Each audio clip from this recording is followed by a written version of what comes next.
we're right kind of smack dab in the middle of chapter 8 of Judges. And this section of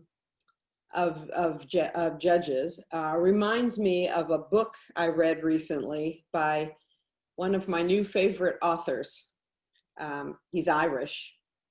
And, you know, for those of you who know me, you know that I'm big on all things Irish. Secretly, I want to be Irish. So this is a book by an Irish author named Niall Williams, Niall, Niall Williams. And I actually have a copy. Whoa, the book just disappeared. It's so weird. So here's a book, a copy of the book that I actually have in paperback. Can you see it? So the book is called John.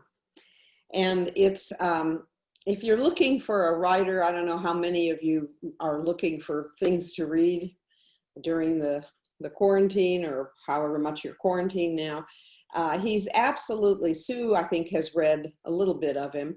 I've talked her into reading him. He's absolutely, as are many Irish authors, very lyrical, just a beautiful, beautiful writer, just a command of the language. Any of his fiction is really lyrical, filled with just great storytelling, as the Irish are known for.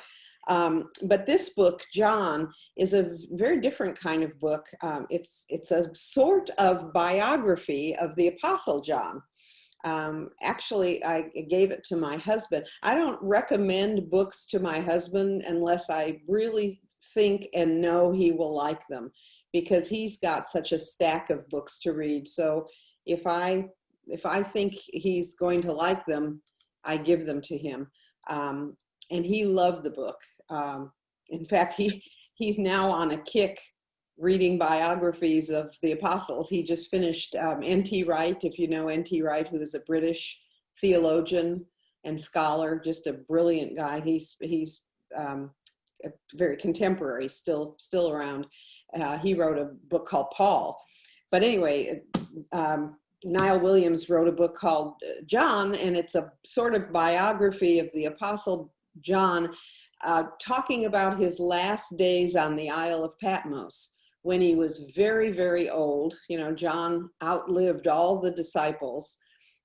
He was blind, and he was just either waiting for his death, or, as happened toward the end of the first century, waiting for Jesus to return. If you remember, the disciples really thought Jesus was going to come back fairly quickly after the resurrection and the ascension.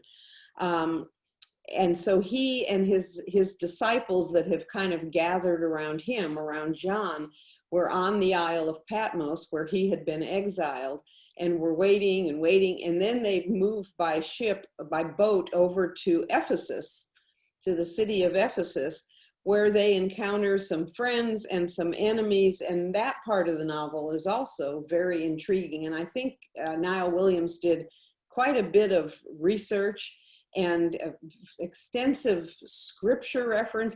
And while I was reading it, I was terrified that it was going to become very cynical, and my heart was going to be broken by my favorite author, that he was going to be an atheist or something. But it never turned that way. It was wonderful to the very end. But one of the very interesting premises of the book is that there's a lot of contention among the disciples who lived on Patmos with John and then moved over to Ephesus. These men who had chosen to isolate themselves with this beloved disciple, and they're secluded, and they're kind of waiting for whatever is going to happen, whatever they think is going to happen in the early years of Christianity. You know, if you know anything about first century history, you know that Christians were being executed and persecuted all over the Roman Empire. So it's not a very positive time for believers, for Christians. And there are some on the Isle of Patmos and some in Ephesus who felt that they were kind of wasting their time just sitting around. And John, who's, like I said, quite elderly, was just sitting around very calmly, very patiently. But some of his followers and some other kind of groups that were nearby felt like they had to do something. There's always kind of that tension between people who feel like they just need to kind of sit and wait, and those who feel like they need to do something. The group that wants miracles, they want action. They want to be in kind of the midst of the fray. Whereas the picture of the Apostle John in this novel is just to kind of sit and pray. You got to remember, he's elderly and he's blind. He's seen in his youth just about everything that you can see as a Christian that has anything to do with knowing Jesus. And Williams uses the technique of flashing back to all his encounters with Jesus. So it's quite interesting to read. It's not John writing scripture, like reading the Gospel of John or reading any, 1 John or 2 John or 3 John. It's John's perception of what it must have been like to meet Jesus for the first time. And it's a quite different picture. And one of the conflicts spelled out in this, I think, very brilliant novel, brilliant biography, is the younger men wanting to get answers fast, to see their prayers answered, and immediately, as soon as they're prayed and asked, they pray and they want, and you've seen people, you've maybe been one of those people, you pray and you want just an immediate answer, whereas John is the polar opposite of that. He's learned to be patient, to wait, to be still. And this contrast, this tension between those two kinds of prayer warriors, if you will, got me to thinking. I tend to always go down rabbit trails when I'm reading something like this, or when I'm studying. I don't know, it's just kind of the way I study. One thing that I started thinking about was this: what would the world and what would Christianity and what would your walk with Christ look like if every prayer were answered? Every time you prayed, everything you prayed for got answered. How would that be? Have you ever thought about that? Maybe it's also, I like fantasy. I love that realm of kind of thinking of fantastical things. Think about it. Every time you lifted a prayer to God and asked him for something, and oftentimes the answer would be quite miraculous even. You prayed for someone's health and immediately they are healed. You prayed for a new job. You prayed for a house you want. Done. What are let's nobody's muted, right? Unless you're self-muted. So what are some of the ramifications? What are some of the positive ramifications of that happening in your life? If every time you prayed, you knew you were going to get an answer almost instantly, what are the positive outworkings of that, positive ramifications of that? Kind of raise your hand so we're not talking over each other. Okay, Celia? Immediately, I think of my faith being built up. Okay. But I also know, without a doubt, that even though the prayer might not go the way I requested it, I know it's been heard, and I know there's something better or right for me. Not better necessarily, but right for me, because I realize God is not Santa Claus. So okay. What else? Let's get some other people too. What else? What are some of the positive ramifications of always getting an answer to your prayer? I can't see everybody, so somebody yell out your name, okay. And you got to unmute yourself. You'd be conversing with God a whole lot more because you'd Okay. be asking him all the time, and having Yeah. a relationship would be different because it would be reliant on God in evidence a whole lot more, kind Okay. of like Yeah. asking your If parents you for kept things. getting answers to your prayers, you would most Hmm. likely be praying a lot more, wouldn't you? Hmm. Good, good. Okay, Lorene, did you have something? Well, the same, your faith would be increased time and time. You would be Okay. realized time after time. But there's also the drawback to Oh, that no, too. no, no drawbacks, no negative. We're just talking about Yes, positives. Okay. Anything your else? faith Anybody would be else? phenomenal. Yes. Okay, so your faith, would you be talking more and more? Anybody else? I can't see everybody. So, Yeah, Rita, this is Lori. I think hey, Lori. I'd also be, I think I'd be talking more, but also looking for guidance because I'd want to be really careful what I'm praying for, Okay. you know, Okay. Okay. knowing that it's going to happen. Yeah, it would, you would, I'd be you would scared want a little bit. you'd want to be more careful, wouldn't you? Right. Because it would, you'd want to make sure that what you were asking for was something that was, something that was a good thing to ask for, because you were going to get what you asked for. Okay. All right, let's flip it. What are some of the negative, if there are any, what are some of the negative outworkings of getting absolutely everything you pray for? What could happen as a result of that? You could become greedy or dull. And it's almost like giving a kid everything they want. Okay. If you give someone everything they want, whether I guess you call them spoiled, or you'll be overindulgent, not so considerate. Okay. You Okay. also start thinking that you have the control instead of really God, because you're just asking and pushing the button. As long as you're pushing the button, it's you, rather than Yeah, you really would begin, connecting I it with think, to God. bypass God, because you would begin to think, hey, I'm kind of controlling things here. It would give you, I think, a tremendous feeling of power after a while. Like, Right. wow, Mm-hmm. who's doing this? Me or God? Maybe it's me. Anything else? Heal. You would What? be like Jesus, and remember the crowds that attracted? They followed him everywhere. So that would be something positive and could turn to negative. Yeah, you could get a pretty swelled head, couldn't you? Yeah, it's just a kind of an interesting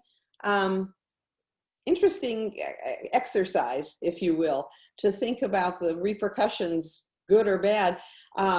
Fortunately for you and me, it doesn't happen that way, so we don't have to worry about it. But I think it is a good kind of what if question when you have some free time, and the power's gone out and you're bored and there's nothing to watch on television. So I just got to thinking about that, just because we're going to see a little bit of that in this section of chapter 8. So we're now kind of in the middle of chapter 8 of Judges, and maybe you'll say, how in the world did she go down that rabbit trail in this little section? But that's the way my mind works. I'm sorry. So Gideon has been dealing with these little groups of men from Ephraim and Succoth and Penuel and Gad. They've been kind of raining on his parade. We saw that last week, criticizing him for not doing what they wanted him to do, if you remember from last week, and when they wanted him to do it. Here he's come back from this glorious victory with 300 men, just routed the Midianite army of 135,000 who, turned on themselves, which is kind of bizarre on its own. And for the first time, we've seen Gideon kind of getting a little temper, because he's been fairly even-tempered, hasn't he, in the first 2 chapters? I mean, he's been pretty level. But I think what's happening is, what we've seen is that Gideon's kind of become more sure of himself. He's had this great victory. He's seen how God has worked through him. He's not this timid little guy anymore. But these guys, these men from these various areas nearby, they've kind of pushed him to the brink of his patience. I think kind of understandably, he's a little ticked off at him. So this section that we're moving into now is still about these two kings of Midian who are fleeing Gideon's army, Ziba and Zalmunna. And verse 10 of this section is where we're going to pick it up from last week. And it tells us now Ziba and Zalmunna were at Karkor, and their armies with them, about 15,000, which is what's left over from the battle. All who were left of the army of the people of the east. For 120,000 men who drew the sword had fallen. So that's how many men had died in the battle, which is really amazing. Most of them having killed themselves, having, inadvertently kind of turned, boy, that's weird. Look at that, my desk comes up, my chair. So this is a very factual verse, verse 10, that gives us a few interesting numbers. It tells us where these two kings, Ziba and Zalmunna, who everyone seems so zealous to find and kill, have been hiding out. They've been hiding out in a place identified as Karkor, which this is, I kind of did some research to try to find out where it is, and it's pretty unknown. It's most of the commentators I read, commentaries, said it's probably near the edge of the Syrian desert. It's not really a specific city or town. It's just kind of an area. But for our purposes, these two kings and what's left of the Midianite army have hastened to get away as far as they can from this dangerous little Israelite group of 300 men who have been slaughtering them. And there are now only about 15,000 men left of the Midianite army out of the 135,000 that started out before. Now, I don't know how much time verse 10 is from the battle. This is amazing. I mean, again, when you think about it, 300 men that God has culled from the Israelite army, and sent them into battle, and they've managed to rout all of these men down to 15,000. But when God says you're going to be victorious, this is what you can expect. This is God doing something literally miraculous. I mean, this is something that never happens. This is something out of the ordinary. Remember that God said he wanted to be sure that everyone knew that this wasn't men doing this. This wasn't the Israelites doing this. This was God doing this. And certainly this has come to pass. I think everybody's saying, yeah, this could not have happened on our own. This is definitely God's hand. No one would believe that the 300 Israelites with their equipment that they had, their shofars and their torches and, what they had with them, had routed 120,000 soldiers. It's just not feasible. So these two kings, though, need to be captured and dealt with because they represent kind of unfinished business. It was considered an open ending to a war and to a battle unless you had the leaders of the opposing army, including and especially royalty. I mean, you needed to get the heads of the other armies, the opposing army, and if they were kings, you really needed to get them, to capture them and deal with them. And that includes these two kings, Ziba and Zalmunna. So that's why they're not just two ordinary foot soldiers. They are royalty of the Midianite army. So, again, I think everybody on the Israelite side is feeling pretty cocky, pretty confident.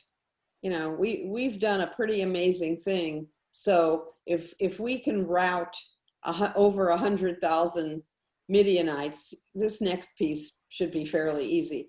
So verses 11 and 12 of Judges 8 tell us Then Gideon went up by the road of those who dwell in tents on the east side of Nobah and Jogbehah, and he attacked the army while the camp felt secure. When Zebah and Zalmunna fled, he pursued them, and he took the 2 kings of Midian, Zebah and Zalmunna, and routed the whole army.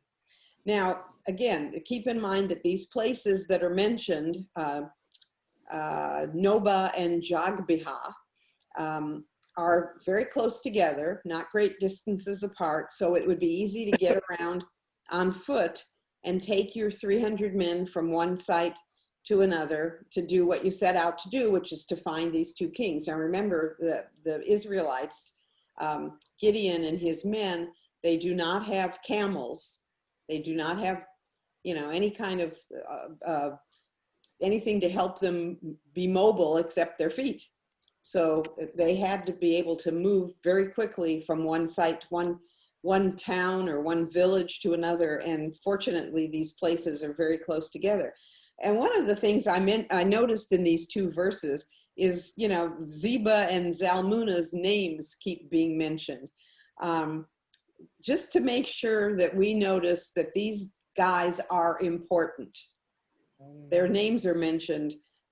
Gideon finds them, he goes after them, he captures them, and along with that, he routs the entire rest of the army. So it says, he routed the whole army. So he and his 300 men, they're still doing this amazing feat because Gideon is still being obedient to God. This is still what God wants him to do, and he's still doing it. He's had this conversation with the men of Ephraim and the men of Succoth and the others, and he's kind of shaken it off and moved on to do what God has sent him to do. He's a great example of someone who's not going to be deterred. He's not going to be sidetracked. He's a kind of a man on a mission. Nothing's going to get in his way. So he captures these 2 kings that he's after, routs the whole rest of the Midianite army, which probably says to us that the whole victory, the original victory, was not a quirk, that it was a God thing, that God is still there, God is still working. He's victorious a second time over the rest of the Midianite army, shows us that he's being obedient to God, and God is still blessing him with this amazing and miraculous victory. Because, he probably has less than 300 men. Don't you think? I mean, some of his men must have been killed, yeah. Wounded or killed. I mean, he couldn't have been unscathed. His army couldn't have been totally unscathed, I wouldn't think. But, let's even for the sake of argument say they were. But still 300 men. It's still a lot less. So, he's done this miraculous, amazing thing because this is what God told him to do. And, whoa, that's loud. The question that I came up with is, have you ever felt like that? Have you ever felt that feeling in your gut that you're doing what God wanted you to do and nothing was going to stop you? I mean, that's a pretty amazing feeling. If you've experienced it, like Gideon, the interference of somebody trying to kind of sidetrack you, like the men of Succoth and the men of Gad and Penuel did, it just doesn't work because you're going full bore. You're doing what God wants you to do, and you're being successful. God's blessing. Does anybody have something that comes to your mind that you can share very briefly with the rest of us, of something that you think, wow, that's what I experienced, like this episode in Gideon's life? Anybody have something that they can relate to? You just won't be stopped because God is using you like this. Nobody's ever. Yeah, the Lord had shown me, a couple of months ago that I really should call people to prayer for our country and our community and our family. So, it seemed like everybody I asked that would pray said yes, and the worship team and everything in the park where they had church in the park, everything was okay. And then 5 days before it was to be put on, I had a stroke. And I thought, Lord, I know you're in this. But it was really something. Even though I had a stroke and my whole left side was gone, I texted all day long, just pumping people up and encouraging them and sending them the agenda and all. And it turned out 105 people came, but it was in 90-degree weather too, because God was in it, and I knew God was in it. And even though I was taken out, I knew it had to go over the finish line, and so I just handed it to others, and they did it. Great. Thanks, Grace. That's a great example. Anybody else, very quickly? Yeah, think about it if you can relate to something in your own life. But anyway, let's keep reading. Verses 13 to 16 are the fulfillment of what Gideon had threatened in the earlier part of this chapter when he got so angry at the men of Succoth for the way they treated him after the battle. Let me read it. Then Gideon, the son of Joash, returned from battle from the ascent of Heres. Now this is the part of the battle that we just talked about. And he caught a young man of the men of Succoth and interrogated him. And he wrote down for him, the young man wrote down for him the leaders of Succoth and its elders, 77 men.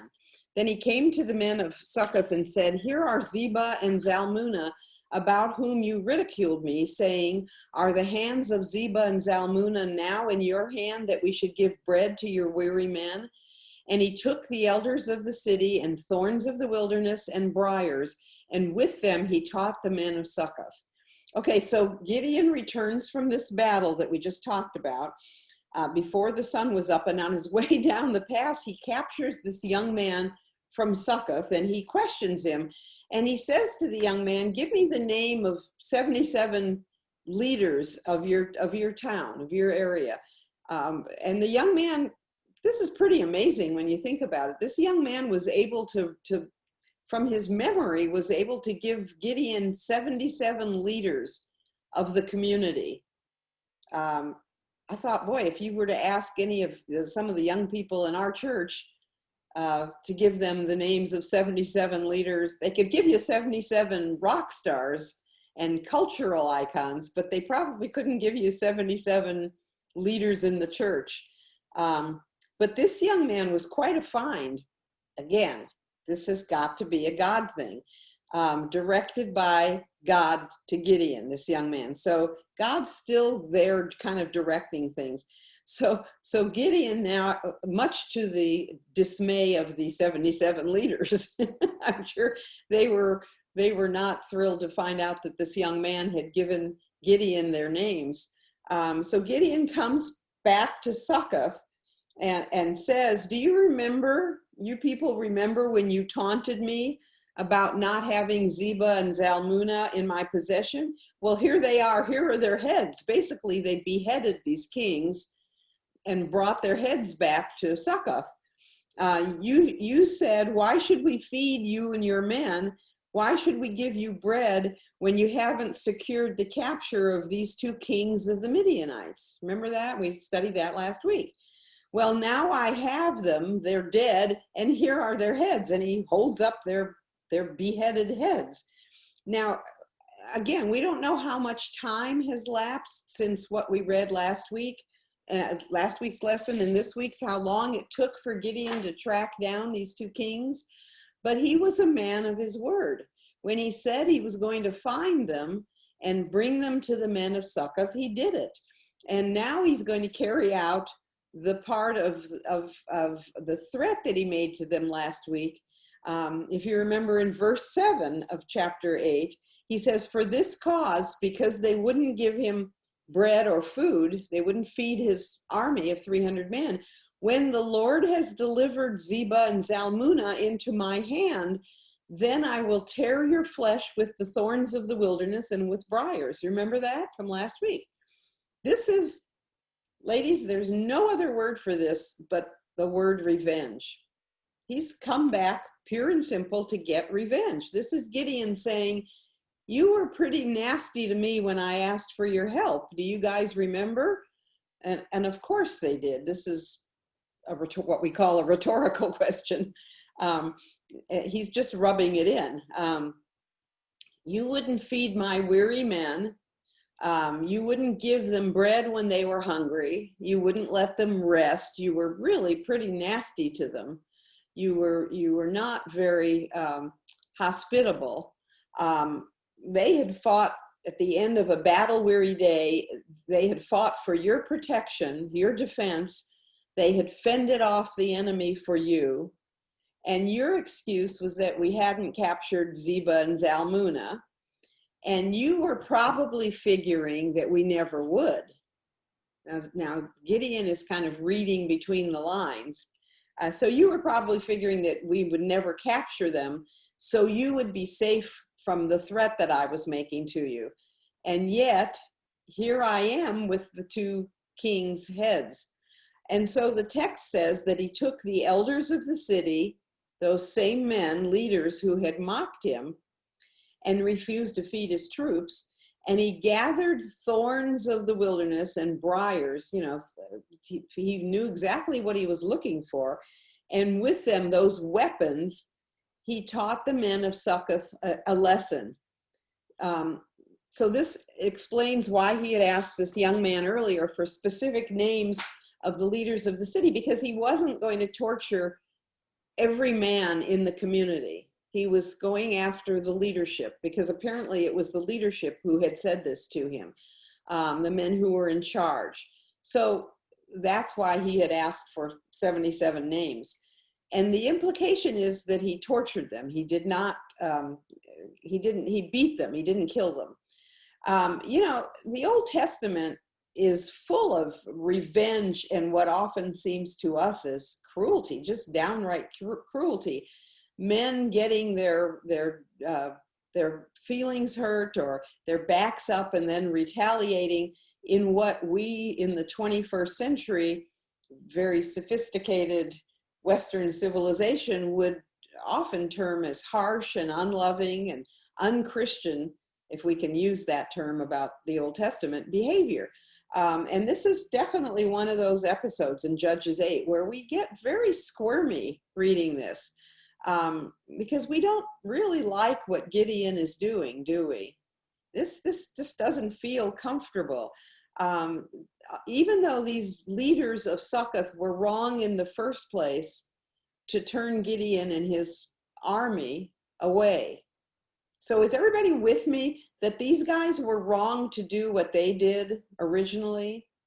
They should have embraced these 300 men when they were coming back from battle. They should have fed them. They should have given them an opportunity to rest and to be comforted and to be, you know, taken care of. And they didn't. They basically kicked them to the curb.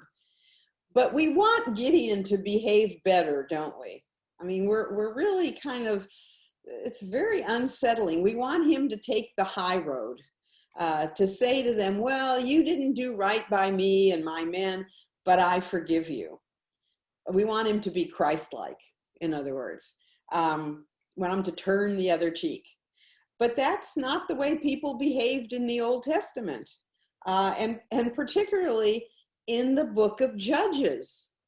That's something we have to kind of get our head around, because there is a judgment to behavior that was not condoned or approved of.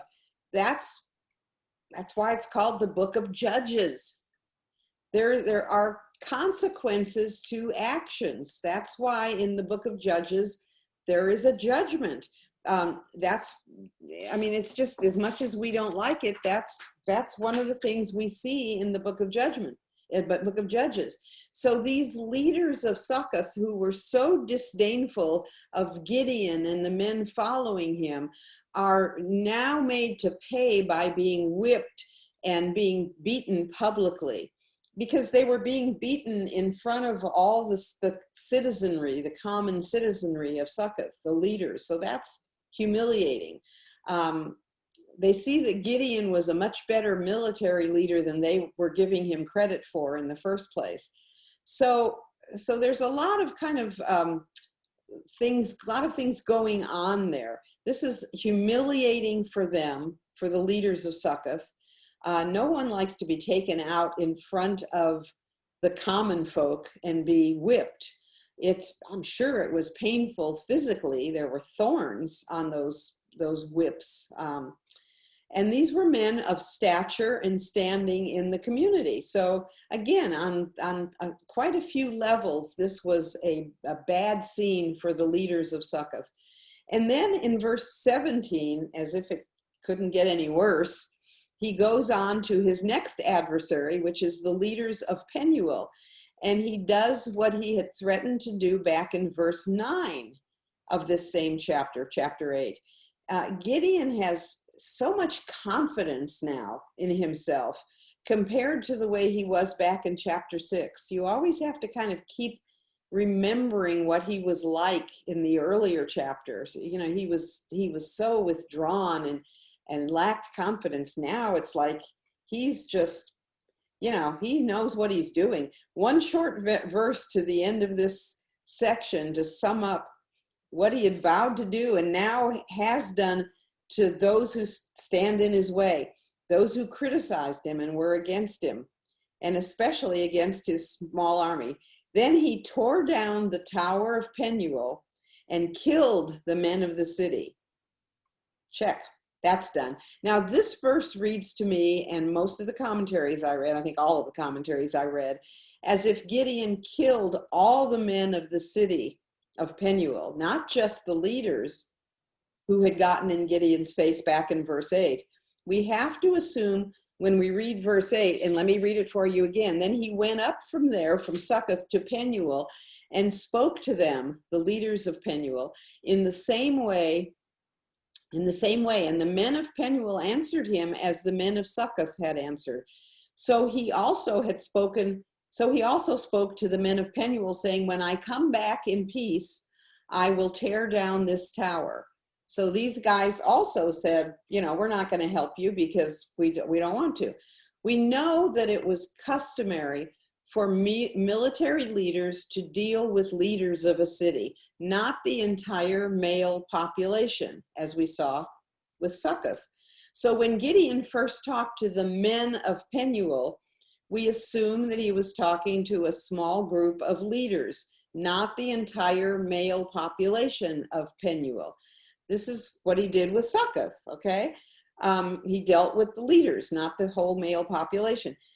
It was the leaders who were belligerent to him, who refused to give his men food. And there are instances in history, however, where leaders of the enemy army come in and wipe out the entire male population, not just the leaders. War makes savages of people, of men, and brings out the worst of their character. So when he came back in verse 17 of chapter 8 to fulfill what he had pledged to do to those leaders in verse 8 and 9, when it says in verse 17 that he did tear down the tower of Penuel and kill the men of the city, the wording there includes all the men of the city. Then he tore down the tower of Penuel and killed the men of the city. Now, doesn't that sound to you like he killed all the men of the city? I think it does. I think he was so angry that he didn't bother looking for the small group of leaders of Penuel, and he just wiped out all the males. Now, it may have been that it was a smaller population of males. It may have been that they had all gone into this tower. All the males of the city had run into the tower for protection. And when Gideon tore it down, they just were all killed. Doesn't it strike you though, as terribly vindictive? I mean, Gideon is just, it certainly hit me that way. In return for some kind of nasty words, he treated this place, which contained many of his own countrymen, other Israelites with a barbarity that's kind of blood-curdling. So it just kind of shows you, that anyone's capable in war, or if you get that mentality of, I'm super powerful and what I want is going to happen. I became fascinated, again, I kind of go down rabbit trails, with times in history during war when entire male populations get wiped out. Here's an interesting story. More than 5,000 years ago, a nomadic group of shepherds rode out of the steppes of Eastern Europe to conquer the rest of that continent. So a group of nomads came out of Eastern Europe with a goal of conquering the rest of, they're going west and they're going to conquer the rest of Europe. The group was known as the Yamna, Y-A-M-N-A, or pit grave culture. And they had a new technology. Their new technology was wheeled carts that had wheels on them. I mean, it's amazing. That was their new invention. That was their internet, which enabled them to move more quickly. They could pull these carts, I assume with horses or with donkeys, and move quickly. It enabled them to quickly occupy new lands.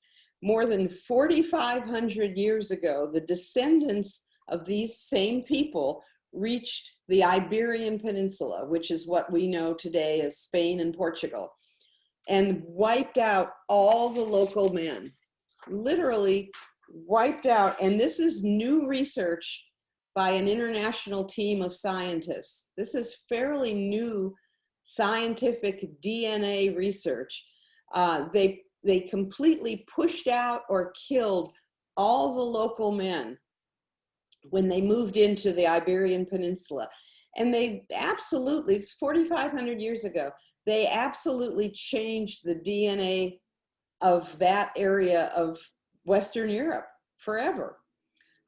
So if your ancestors come from Spain or Portugal, at that point in time, they were completely changed, their DNA structure. And there are tons of examples where entire populations of males have been eliminated. You can do a Google search yourself and see how this has changed tribes and groups genetically and historically. And so what Gideon did here is not that unusual, to just go in and wipe out an entire group of people, the males of that people. So what happens is now you've got all these females, right? And no males. So what happens to those females? They're up for grabs.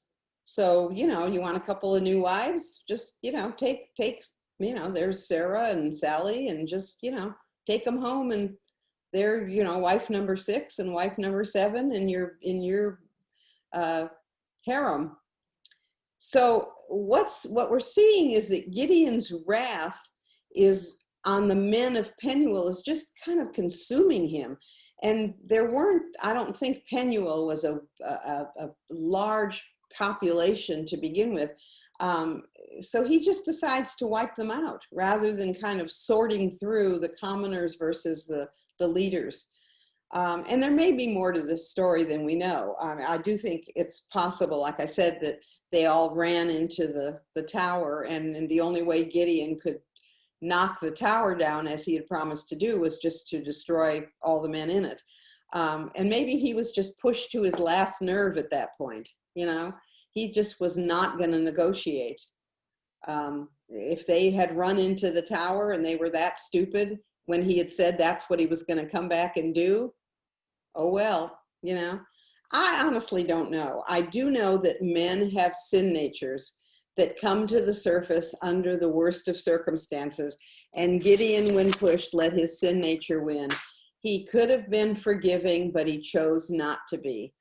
And another rabbit trail I went down in my little fantasy brain was, I wonder how different the history of the world would have been if women had ruled and had been in charge of warfare and armies. Have any of you ever thought about that? If you study warfare or battles, you know, if you're a historian of the great battles of the world or army movements, would there have been fewer wars, fewer armies, fewer military deaths if women had been in charge? You know, they say that men are much more inclined to fight and to draw battle lines. You know, their testosterone gets going. They're more inclined to defend what's theirs, you know, than women. Their borders, their families, their honor. What if, in other words, you could, like, say, make a movie that changed history in this way, a parallel universe where women were the generals, women were the military commanders. What would history look like then? It was a parallel universe in every way to this world, except that only women, you know, like in Israel, where women can be soldiers, only women were allowed to be military. Would it be different? What do you think? Let's play the game. Let's have some fun. What do you think? Would it be different, or would women rise to the nasty level that men are known for? What do you guys think? Yeah, Celia? Well, I think of Golda Meir and Margaret Thatcher and the women who during my lifetime, and they seem like pretty fierce women. But I think if we were an all-woman army, yeah, we're definitely nurturers. We have that nurturing motherly instinct. Not all of us do, but a great deal of us do. So I do think we wouldn't be out there slaughtering everybody. Okay, anybody disagree with her? Anybody want to take the opposing argument? I also think that I'll let Tara go, but those who aren't mothering are also, instead of there's a joke about how men think about one thing at a time, whereas women think about a lot of things at the same time. So in a war, or there would probably be a whole lot more thought process with a big picture, as opposed to myopic thinking of what's in front of them and reacting, as opposed to thinking about things before we act. That's just my opinion, but Okay, Tara, what do you think? I don't know. I think women can be pretty cruel. I agree. But murderous? Oh man, there are times in the month where I'm ready to act. So like, you better believe I think women could be like more destructive, maybe like mental warfare. Okay. okay. That's interesting. Yeah, there are people who think women would be worse. We'd have more bloodshed. Yeah, it's interesting. I just think it's an interesting question. Again, I like those little rabbit trails. So meanwhile, we're faced with Gideon's meanness in a culture where this is perfectly acceptable. We're going to see next week, no one blinked an eye about his behavior, his deeds, and that's probably part of the culture, and that's part of the problem. But for today, we're going to stop here and pick up our study next week. We're going to finish chapter 8, picking it up in verse 18. So read ahead.